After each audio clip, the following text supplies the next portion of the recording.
Bonsoir mesdames et messieurs, bienvenue sur TV Touba et Africa. Aujourd'hui nous avons le plaisir d'accueillir monsieur le président de IRA, RAG, et le député mauritanien, monsieur Biram Daoul Abeid, à l'invitation de monsieur Ablaye Traoré de RMPS. Donc c'est un plaisir tout d'abord, monsieur le président, merci d'avoir répondu présent. Et là actuellement il y a moins de monde, mais en début de l'événement il y avait énormément de monde, des enfants mauritaniens, des hommes et des femmes mauritaniens qui sont venus pour vous voir, pour vous dire leurs doléances. Mais avant de passer à quoi que ce soit, j'aimerais tout d'abord, savoir, lors de cette rencontre, ce moment que vous venez de passer avec ces gens, quel a été votre ressenti?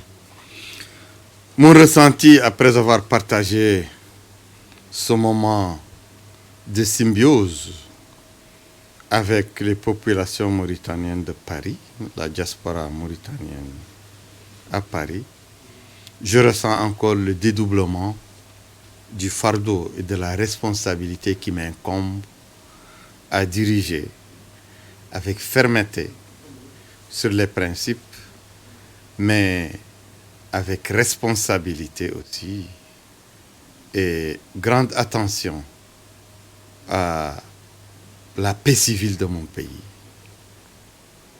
à mener la bataille délicate pour la démocratisation de la Mauritanie, pour que éclôt en Mauritanie un état de droit où toutes les communautés, non seulement puissent se débarrasser du fardeau, des discriminations, des sectarismes qui les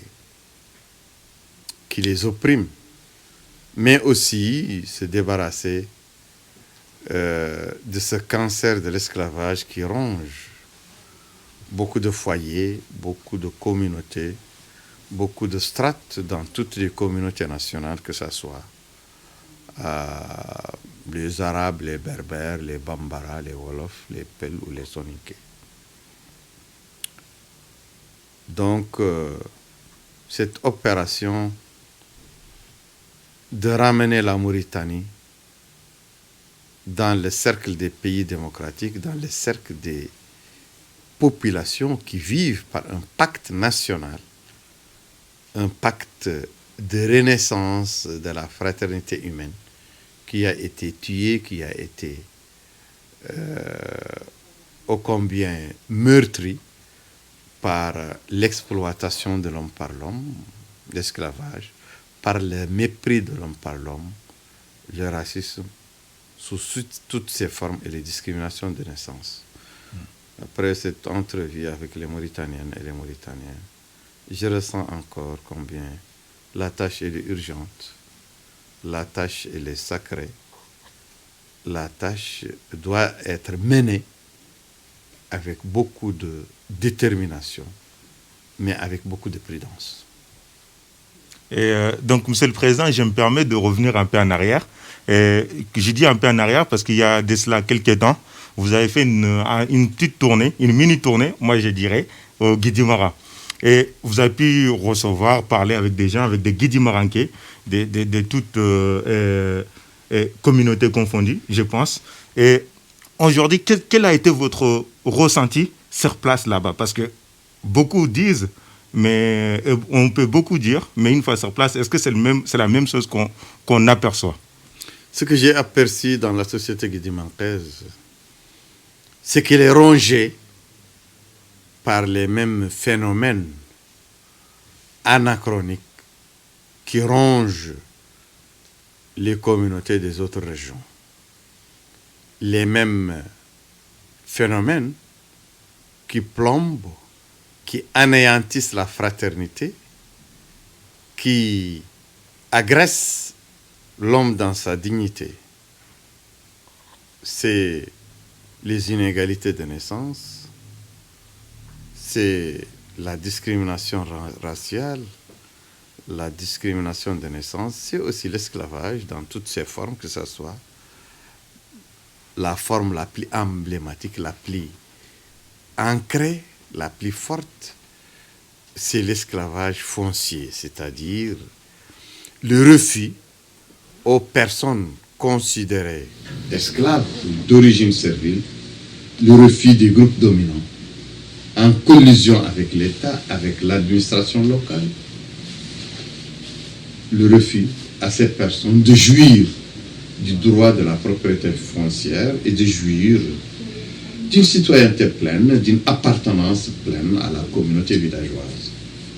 Voilà, c'est une autre remarque très gravissime, c'est que il y a des féodalités qui ont été ressuscitées, qui ont été réhabilitées et remises en scène par le pouvoir des militaires depuis 1978, alors que le pouvoir des bâtisseurs de la République islamique de Mauritanie, Mokhtar Oudada, feu Mokhtar Oudada et ses amis, avaient déjà lourdement repoussé, pénalisé, avaient presque anéanti les chefferies tribales, les chefferies claniques. Mais en plus de ce réveil, de ce retour sur le devant de la scène, de cette remise en scène de ces féodalités dans toutes nos communautés nationales, il y a la création d'une féodalité bureaucratique qui est issue des hautes fonctions de l'État et qui s'est engraissée par la gabégie, par la corruption, par le clientélisme, et en collusion avec les féodalités claniques et tribales, ils ont fait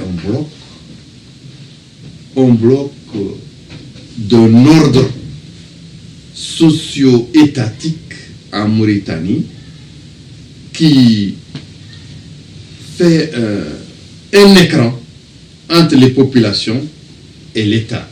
Toutes les politiques de l'État, que ce soit le recrutement, que ce soit les politiques économiques, les politiques sociales, que ce soit même les nominations dans la haute administration et dans un conseil des ministres, et j'ai aussi dit le recrutement dans tous les ordres de l'État, que ce soit dans les différents corps de l'État, cette classe s'accapare du pouvoir de redistribution de tout ce qui émane de l'État, que ce soit poste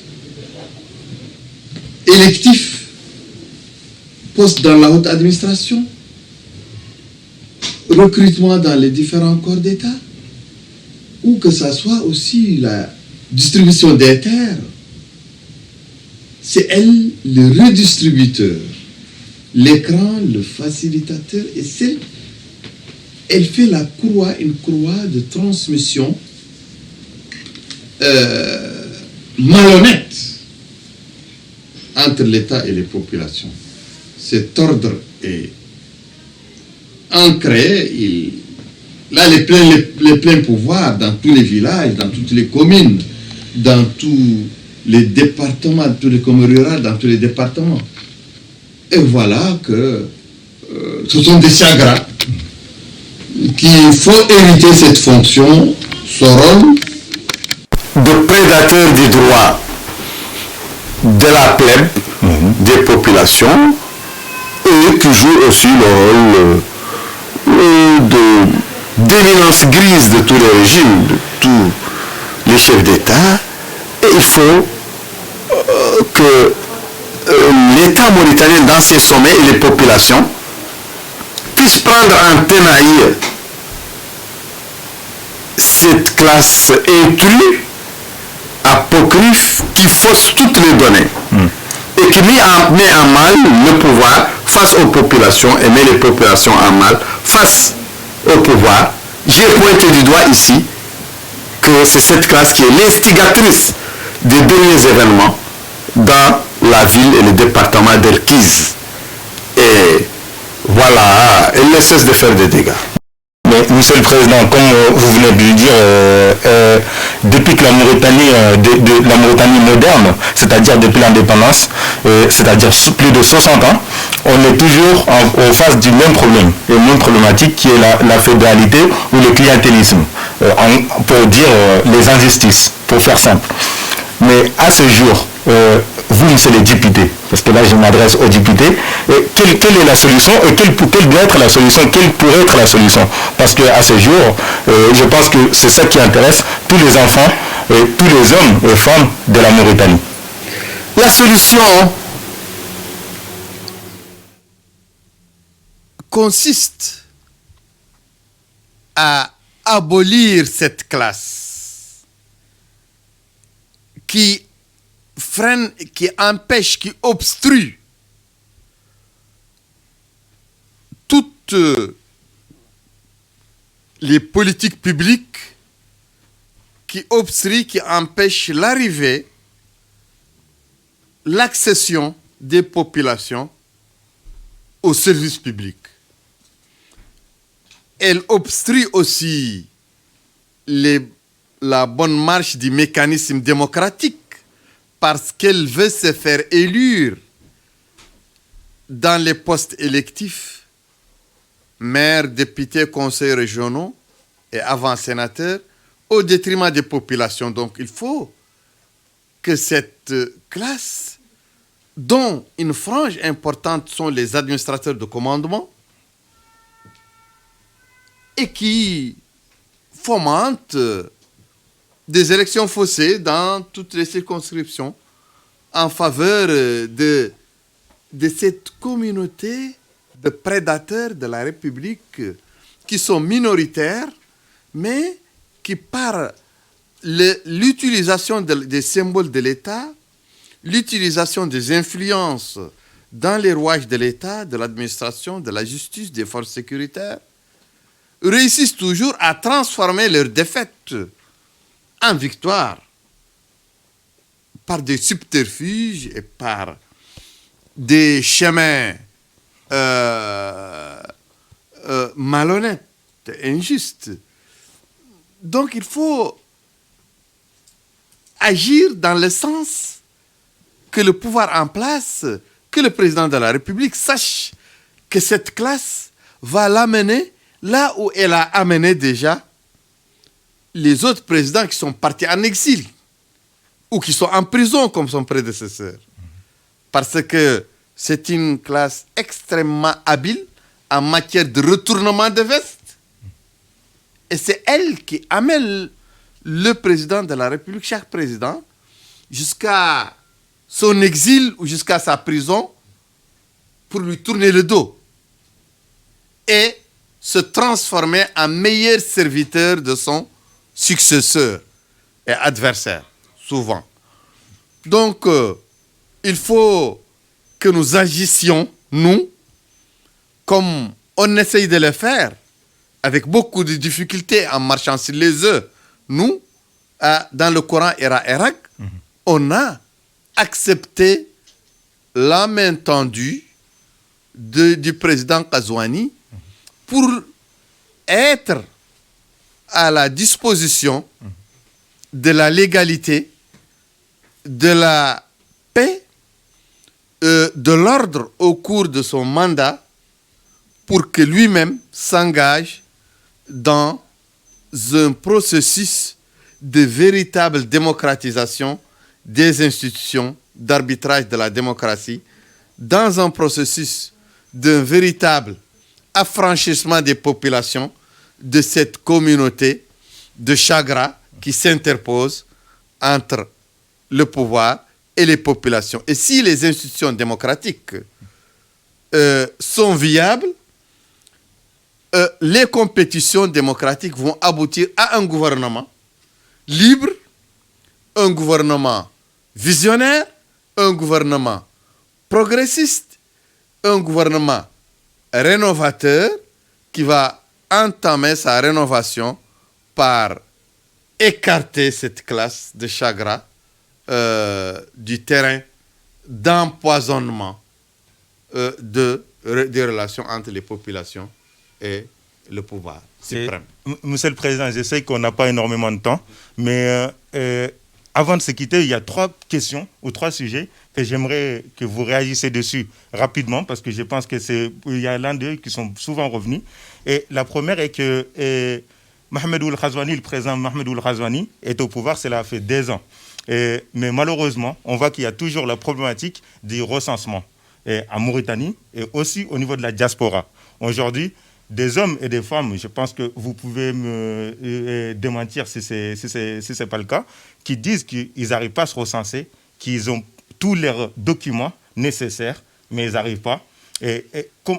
Comment vous expliquez ça? Et qu'est-ce qui ne fonctionne pas ou qu'est-ce qui dysfonctionne dans l'État mauritanien, dans le système mauritanien de recensement? Parce que c'était le cas au temps des Aziz, c'est toujours le cas à ce jour, 2 ans après la prise du pouvoir du président Ghazouani. Sous les 2 années du mandat, déjà écoulé du mandat de Ghazouani, ce n'est pas seulement la problématique de l'état civil et du recensement qui reste en l'état, ce sont toutes les problématiques, les questions de fond qui plombent l'entente, qui plombent la paix, la pacification et qui plombent la démocratisation et le développement en Mauritanie. Donc j'ai parlé entre autres de la question de l'esclavage et de ses séquelles, de la question de la cohabitation, ou de ce que certains appellent passif humanitaire, épuration ethnique, ou tentative de génocide, le problème des terres, surtout les terres des domaines cultivables, des domaines ruraux cultivables. Il y a aussi le problème de la gabégie, de la corruption, qui gangrène et paralyse l'économie nationale et les services publics, qui paralysent l'école, qui paralysent le système de santé. Tout reste en l'état. Hein. Et je n'ai jamais perçu le président Ghazouani comme un révolutionnaire, comme un homme opposé à l'establishment. Mais je l'ai perçu, je l'ai vu comme un homme de paix. Et il s'est défini ainsi par la mesure, par la retenue et par certains actes qui ont consisté à déminer le terrain des relations entre l'opposition et le pouvoir. Il a cassé la glace. Et il a permis à toutes les oppositions de pouvoir l'entendre et l'écouter. Il leur a permis de pouvoir avoir des rapports avec lui. Il a cessé les surenchères contre les opposants, contre les défenseurs des droits de l'homme. Il a cessé les chasses aux sorcières.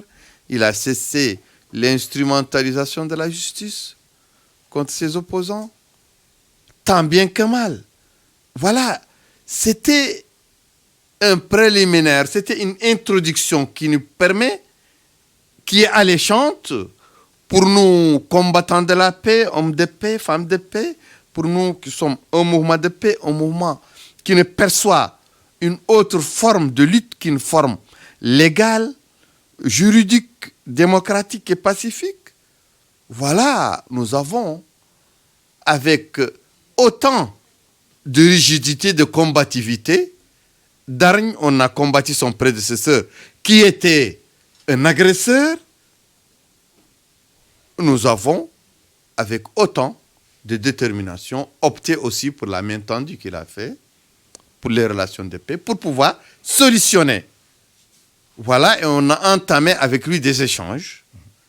Mais je vous dis que jusqu'à maintenant, en dehors de la paix qu'il a donnée à tout le monde, à tous les opposants, il n'y a pas des avancées concrètes sur les questions de fond. Aucune avancée. Et ceci est dû, je le pense, à l'activisme de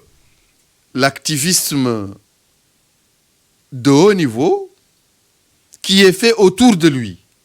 à travers une bonne partie de ses collaborateurs et des piliers de son régime qui sont des hommes et des femmes hostiles à toute avancée des Mauritaniens vers un état de droit, vers la cohabitation normale, vers un état sans corruption, vers un état sans esclavage, vers un état sans racisme, vers un état de droit, vers un état de bonne gouvernance. Parce que ça fait partie de leur... c'est une option pour eux de pouvoir avoir tout en éliminant toute concurrence, tout point de vue discordant autour d'eux, en évitant, en obstruant les mécanismes du pouvoir et du contre-pouvoir. C'est pourquoi ils veulent toujours un pouvoir d'une seule personne adulée, d'une seule personne qu'ils veulent mettre dans une situation d'une personne esselée, attaquée par tous. Et ce sont eux, les défenseurs, les sauveurs. Et bon, c'est cette situation que nous craignons. Nous craignons cette situation et nous continuons à garder l'espoir. Nous continuons à positiver. Nous continuons à penser que le président Kazouani pourra, au cours de cette troisième année, en ce début de sa troisième année, qu'il pourrait apporter quelque chose de nouveau qui nous permettra d'avoir le bout, qui nous amènera à désamorcer, comme on a désamorcé les relations qui étaient très tendues entre le pouvoir et l'opposition, désamorcer aussi les questions de fond qui taraudent les Mauritaniens et qui les empêchent de décoller. Et, Monsieur le Président, vous avez avant-dernière question, parce que je sais que vous êtes très occupé, vous êtes attendu. Et vous avez parlé d'espoir et d'espérance. Mais aujourd'hui, en Mauritanie, et je pense que beaucoup de Mauritaniens qui nous regardent, qui sont là-bas sur place, ils n'ont pas cet espoir-là. Et je m'explique. Aujourd'hui, les prix des denrées alimentaires sont en inflation. Et tout est plus cher. L'huile de 20 litres, c'est entre 10 et 12 000. Le sac de riz est à 17 000, 19 000 aujourd'hui, à l'heure où je vous parle. Et qu'est-ce que vous, monsieur le député, et aussi tous les autres députés, à leur nom, qu'est-ce que vous pouvez proposer et qu'est-ce que vous devez proposer à la population mauritanienne qui, au jour d'aujourd'hui, n'arrive plus vraiment à manger à sa faim? Bon. C'est au pouvoir de proposer une solution aux Mauritaniens.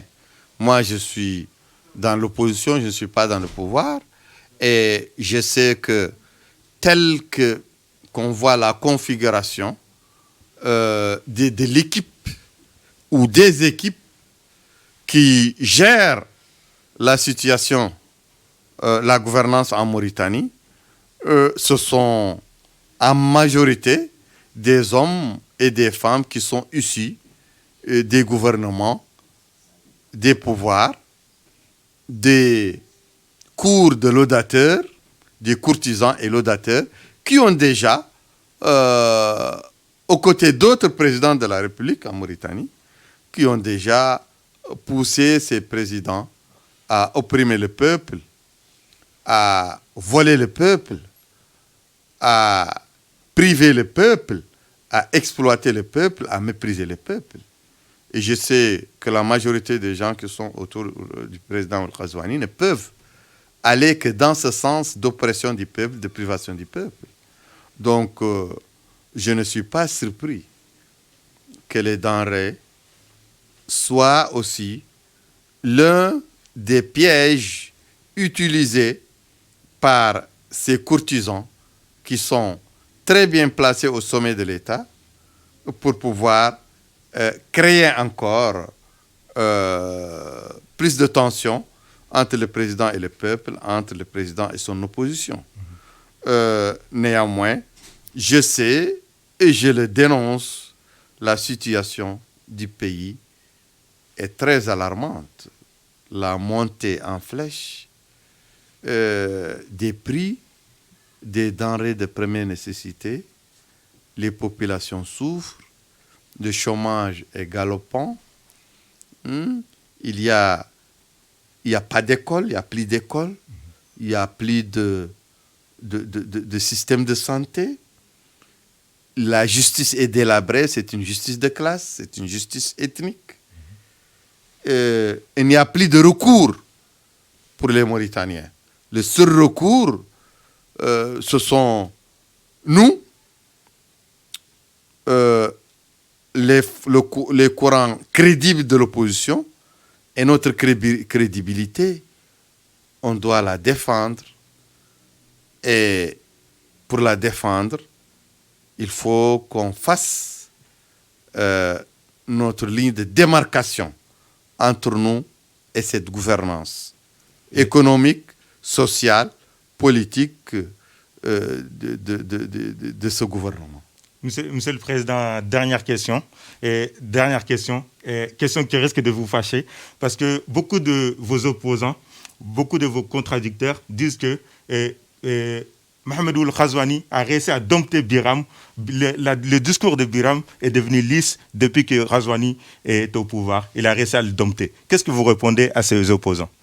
Bon, le travers de beaucoup de Mauritaniens qui sont issus des communautés opprimés et qui se disent, qui revendiquent aussi qu'ils ont un pied dans l'opposition, leur travers, c'est ce que vous avez dit, ils sont des opposants, mais opposants à des opposants, comme moi.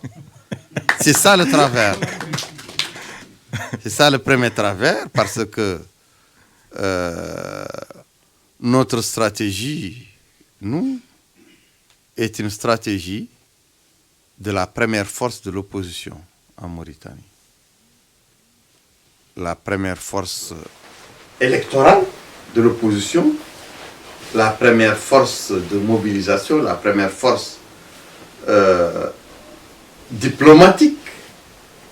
Nous avons une aura internationale gagnée de haute lutte et par le travail dur, par le sacrifice. Nous avons aussi la confiance de larges pans de la population dans tous les coins du pays, dans toutes les régions, dans toutes les communautés, dans toutes les classes sociales. Nous avons des soutiens. C'est pourquoi le peuple nous a préparés à prendre le pouvoir, nous a donné la capacité de pouvoir créer l'alternance. Nous sommes la seule force politique, idéologique, qui peut battre le pouvoir en place. C'est une confiance que nous a donnée les populations. Notre responsabilité aussi dépasse seulement notre responsabilité vis-à-vis des populations mauritaniennes qui nous ont fait confiance. Mais elle les dépasse vers une responsabilité plus grande vis-à-vis des partenaires de la Mauritanie, vis-à-vis de tous les soutiens dans les institutions de droits de l'homme, gouvernementales ou non gouvernementales. Donc, on n'a pas à jouer le collégien. Nous ne sommes pas comme des opposants, des oppositions qui n'ont comme impact sur la scène nationale que des propos qui sont proférés des États-Unis d'Amérique, de l'Europe ou de certains coins de l'Afrique ou de certaines villes mauritaniennes sur WhatsApp ou sur Facebook. Non, nous sommes une opposition dans le réel. Nous avons des responsabilités, nous avons un espoir, l'espoir des populations à gérer. Nous avons un mandat des populations que nous devons diriger vers le but ultime qui est la prise du pouvoir. Et ceci nous invite et ceci nous oblige, nous, à parler avec le gouvernement, à parler avec le président. Ceci nous amène et nous oblige et nous met dans la responsabilité d'éviter les ruptures si ce n'est pas nécessaire. Ceci nous oblige aussi à éviter les confrontations sanglantes, à éviter le désordre. Voilà. Parce que ce n'est pas l'État qu'on veut, le pays qu'on veut gouverner, qu'on doit détruire. Donc nous sommes confiants. Et des personnes qui n'ont aucune responsabilité, qui n'ont aucune confiance des populations, qui n'ont aucun espoir de pouvoir obtenir 1%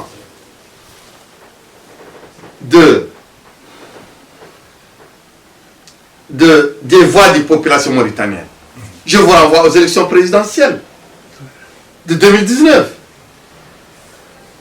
Il faut que toutes les oppositions en milieu maure et en milieu négro-mauritanien, comme ils veulent l'appeler, et en milieu harati, reviennent à notre opposition, qui est l'opposition fondatrice, qui va dominer la scène politique les 15 ans et les 20 ans à venir. Il faut qu'ils reviennent à nous. S'ils sont animés de la responsabilité et de la nécessité de l'alternance. Toutes les oppositions dans le monde, dans tous les pays du monde, ils s'allient pour faire l'alternance. Mitterrand a rallié toute la gauche. Toute la gauche s'est ralliée à Mitterrand pour faire l'alternance face à la droite. À Blaïwad, toutes les oppositions sénégalaises se sont ralliées avec lui pour faire l'alternance face au PS. Tshisekedi aussi au Congo, toutes les autres oppositions se sont ralliées à lui pour créer l'alternance. Pourquoi? Parce que ces hommes étaient en leur temps, avec leur courant, les plus préparés, les mieux préparés et les seuls préparés à pouvoir gagner le candidat du pouvoir. C'est la même chose pour nous. En 2019, c'était la même chose. Les différentes oppositions ont refusé de nous écouter. L'opposition arabo-berbère a utilisé la fibre religieuse avec le parti Tawassoul, l'argent, la fibre, a utilisé aussi le symbole important et la force de frappe de l'argent avec Mohamedou. Voilà. Et ce sont deux leviers déterminants. Ils les ont utilisés pour pouvoir faire barrage à notre opposition. Et ont rallié l'ancien Premier ministre, c'est Mohamed Boubacar. L'opposition négro-mauritanienne a utilisé la fibre ethnique. Ils ont dit net de Kabandum. Ils ont dit, vous tous, vous devez voter seulement pour quelqu'un qui parle Peul. C'était ça leur programme, leur slogan. Et ils ont dit, les Soninké, les Wolofs, vous devez nous rallier parce que vous êtes noirs comme nous. Et vous ne parlez pas Hassaniya. Vous ne parlez pas moi. C'était ça. Ça a été utilisé contre nous. Le pouvoir a utilisé contre nous Mohamed Ould Abdel Aziz en candidatant Mohamed Ould Ghazouani. Il a utilisé contre nous la fibre suprémaciste arabo-berbère, la suprématie raciale, la menace du péril haratine, voilà, et nous étions pris en tenaille entre ces trois forces. Mais quel est le résultat? Nous sommes sortis haut la main. Et seul le coup d'État électoral qui a été fait le jour des élections nous a empêchés de prendre le pouvoir par les urnes. Monsieur le Président, je m'excuse, je suis désolé. Je sais que c'est super intéressant et j'ai encore énormément de questions, mais malheureusement, votre temps ne le permet pas. Donc, je vais devoir vous rendre aux gens qui nous attendent, aux personnes qui nous attendent. Et je reviendrai pour encore plus de questions parce que sincèrement, il y a énormément de questions. Et d'ailleurs, je pense je vais juste prendre des questions rapidement parce que je pense que ça doit être intéressant. Et donc, monsieur, je ne sais pas c'est quoi le nom, malheureusement j'ai un trou de mémoire. Donc, je souhaiterais apporter mon témoignage et soutien panafricain à notre frère Biram. Donc, voilà, merci beaucoup. Ouais, et en tout cas, merci beaucoup, monsieur le Président. On se dit sincèrement, Et vous n'avez pas énormément de temps, vous n'avez pas le temps et on doit se quitter et malheureusement. Mais les questions ne sont pas finies. Soyez-en sûrs, on reviendra pour bien approfondir ce sujet-là. Et on remercie aussi nos amis de Ablaye Traoré et RMPS, de l'association RMPS France, Moumi Traoré, et donc de TV Touba, Mamadou Sow, et Ibrahim. Moi, je l'appelle Ibrahim de Ira. Voilà, c'est comme ça que je l'appelle. Donc, merci beaucoup à vous tous. Et je pense que vous avez peut-être une réaction à faire rapidement. C'est une réaction spontanée et puis tout à fait naturelle. Je m'appelle Saïd Larifou, je suis avocat de profession et puis ministre des Affaires étrangères du gouvernement d'exil, de transition en exil des Comores. Bon, c'est juste pour apporter un témoignage fraternel à notre frère Biram. Je pense que la Mauritanie a une grande chance d'avoir une personnalité dont la force de frappe ne peut pas se limiter en Mauritanie. Sa force de frappe doit être étendue sur l'ensemble du continent puisque nous avons besoin des grandes personnalités inspirantes pour entraîner d'autres à poursuivre le combat qu'ils mènent depuis des années et des années. Lorsque je l'entends parler, lorsque je vois ses œuvres, ses actions, reconnues partout dans le monde, sur tout le continent, je me suis dit non, il faut que nous les Africains, nous tirons aussi profit aussi de ses expériences et puis de sa vision, puisque nous avons besoin pour les décennies à venir des hommes qui se battent pour des principes qui seront élus par rapport à des valeurs. Et c'est pour cette raison que lorsque j'ai appris qu'il était là, j'ai laissé tout ce que j'avais à faire pour venir le voir. Et puis, voilà. Donc, vous avez la chance, la Mauritanie a une grande chance d'avoir une personnalité pareille qui est engagée dans la politique, puisqu'on peut s'engager seulement dans le combat de la société civile, mais il est engagé dans la politique pour faire valoir des valeurs. En Afrique, nous avons besoin, dans les prochaines décennies, voire même immédiatement, une alternance qui repose sur des projets, sur des valeurs, et non pas seulement sur des noms. Et tout, nous avons besoin des valeurs, nous avons besoin des principes. Sans cela, notre continent continuera d'être à la traîne. Bon, donc, c'est une réaction tout à fait spontanée. Monsieur le ministre, juste je sais que voilà, on n'a pas le temps. Et parce que là, du coup, j'ai l'occasion d'avoir des grands hommes en face de moi.